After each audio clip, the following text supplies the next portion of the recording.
Welcome sa Palacio de Sal in Bolivia, the first salt hotel in the world. The entire hotel is made of salt. My name is Juan Gabriel Quesada.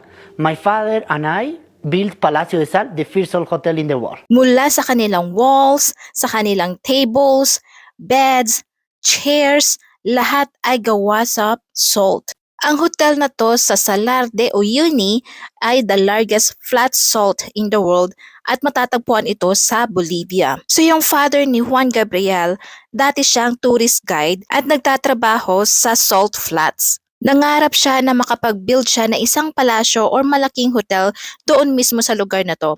Kaya ang ginawa niya ay sinakripisyo niya ang kanyang trabaho, lahat ng kanyang savings ay ipinuntar niya dito. Nag-hire siya ng maraming workers para gumawa ng bricks na gawa sa salt. Para makagawa sila ng isang bricks, kumuha sila ng blocks sa grounds tapos hinaluan nila ito ng tubig para maging solidified siya, para maging strong siya. At pati mga furniture ay gawa sa salt.